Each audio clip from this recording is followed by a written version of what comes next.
Hello, everyone, and welcome once again to the Temple Institute Parsha class. My name is Gedalia Meyer, and I'm podcasting from Ma'ale Adumim in Israel. There are countless objects in the world which are venerated in one way or another.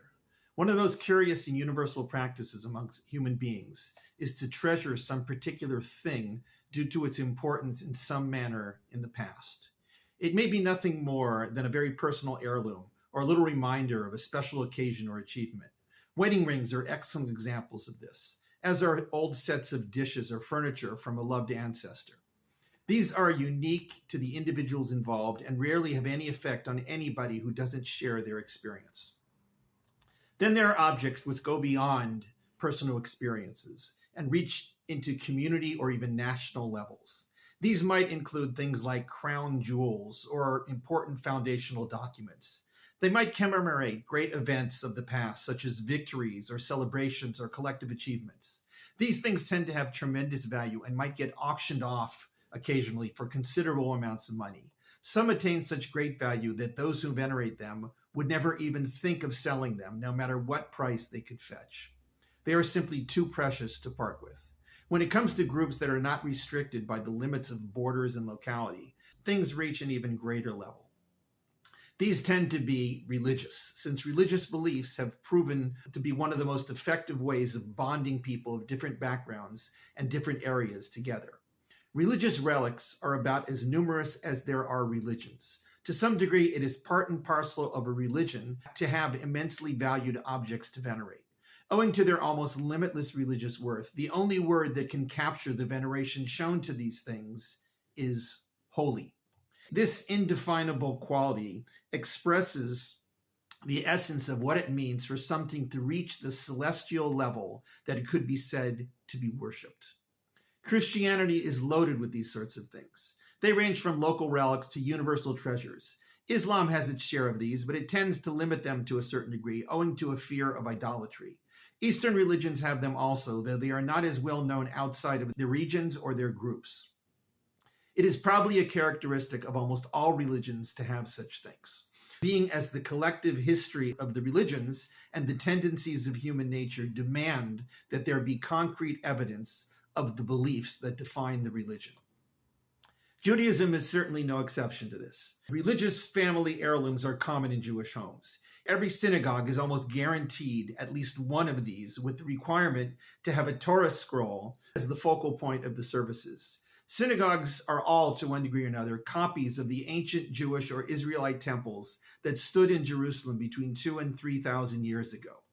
The Torah scroll and the cabinet which houses it, known as the Aron Kodesh, were present in these temples, as were several other features which have been passed along in one form or another until today. These tend to include a permanent light, which used to come from oil burning on wicks, but now is electric, and some sort of special table which is now used for the reading of the Torah, along with the altars for offerings which have long been abandoned in Jewish places of worship. These were the essentials in the ancient Jewish temples.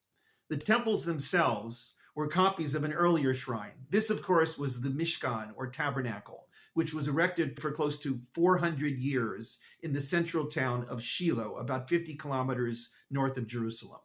The tabernacle was essentially a large tent with a courtyard surrounding it. It was made of beams which supported animal skins woven together to form a series of covers.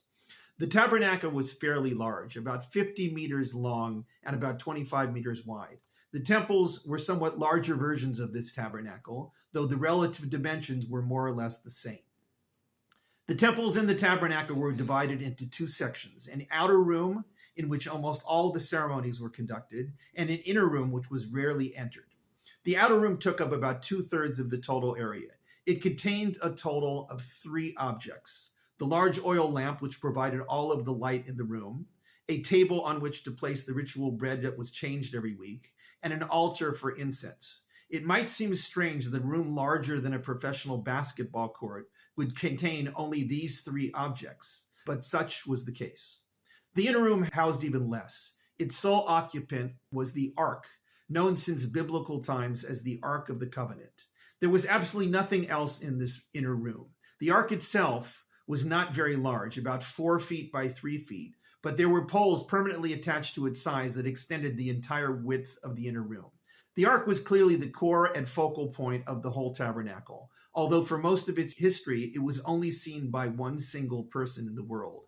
This was the high priest, who was the only one permitted to ever enter that inner sanction. All of this, with the exception of the incense altar, is described in this week's Parsha. The Parsha is called Terumah, which means contribution. This is the first of 4 Parshas over the next 5 weeks that deal with the tabernacle and the functions of the priests who officiated within it. These Parshas tend to seem rather dry to those looking for interesting stories or intricate laws. They are essentially long lists of items that were used in the building and functioning of the tabernacle. This week's Parsha, Terumah, describes the materials that would be needed to construct everything involved in the structure of the tabernacle and the items that were used in it. Every one of these materials had to be contributed by the people, hence the name of the Parsha.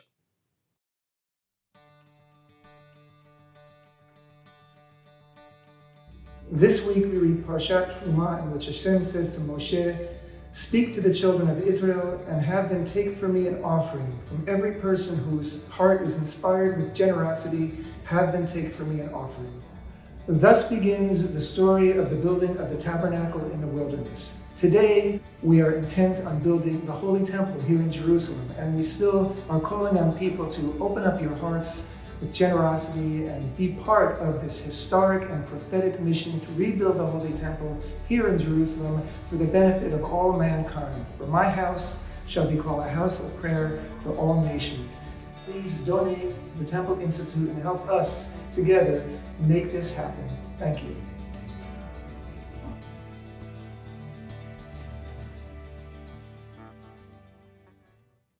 The materials included gold, silver, and copper in copious quantities. Many of the items in the tabernacle were either made of gold or were gold-plated.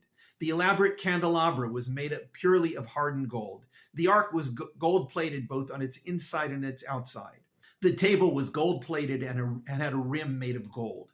The altar and various stands for the beams of the courtyard were made of copper.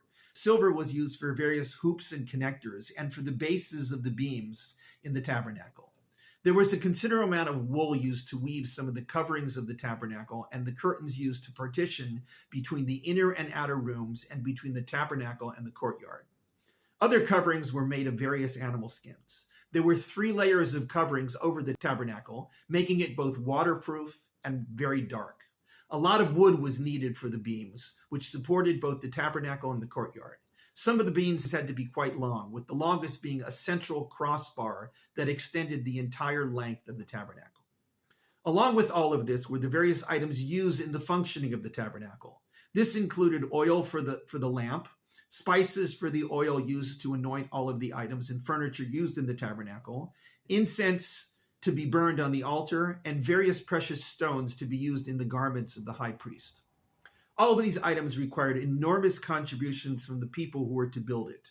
How a large group of nomads wandering around the desert were able to supply these materials is a bit of a mystery.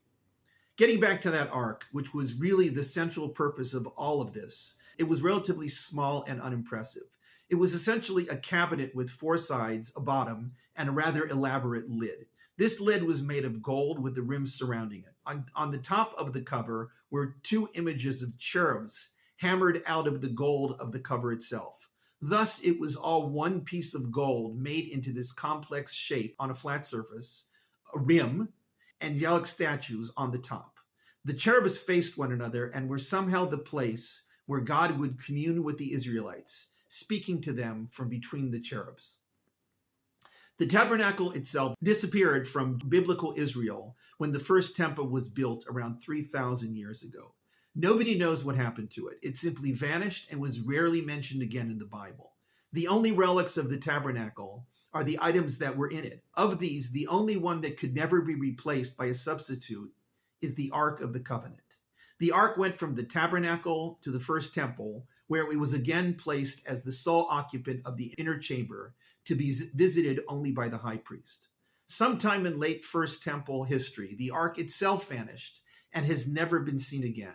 The circumstances of its vanishing are surprisingly unclear, and it is difficult to pinpoint its disappearance even to within a century. The fact is that from the time the ark was installed in the First Temple in the time of King Solomon, it was almost never mentioned again in the Bible. It seems to have vanished from Israelite society, even while it remained inside the temple for a few hundred years. Nobody knows to where the ark was taken. There have always been rumors that it was secretly stored away underneath the Temple Mount in Jerusalem, but there is nothing historical to support these rumors. Various alternative suggestions have been advanced as to where it might be, the most promising that it was taken deep in biblical times to Ethiopia. The Ethiopians, both Jewish and Christian, widely support this idea, claiming that it is housed in a church in the highlands in the city of Axum. It is heavily guarded and only visited by one person, the guardian of the ark. It remains just as shrouded in mystery as it was during its period of existence in the first temple. The ark was sought after by seekers of all sorts through the centuries. Some claim it is the real object of the Holy Grail of King Arthur fame. The most recent of these searches formed the subject of the movie Raiders of the Lost Ark. Documentaries are made on the location of the ark and on the various powers claimed to have been associated with it. It never fails to generate considerable interest, even among those who have nothing to do with Judaism or with religion in general. It is surprising that among contemporary Jews, there is relatively little interest in finding it and bringing it back to Israel. Judaism has largely moved on from this biblical relic, but it always remains hovering in the background of the collective Jewish consciousness, waiting patiently to be remembered and sought after. The ark was really nothing more than a very ornate box. It housed very holy things like the tablets of the Ten Commandments, but it itself was just a container. Nevertheless, human nature and Judaism have enshrined it as the holiest item ever made, one that could never be replaced by any replica. It very well could be still out there in the world, perhaps in Ethiopia, perhaps somewhere else. Perhaps it is better that the ark has vanished from the normal world. It adds to its inherent mystery and makes it holier than it could ever be if it was lying in some museum. The ark, to whatever degree possible, was the central point of connection between God and the world. Since we lost it, we have to go on our own in the endless and frequently fruitless, but occasionally fruitful, search for God in the world. Shabbat Shalom.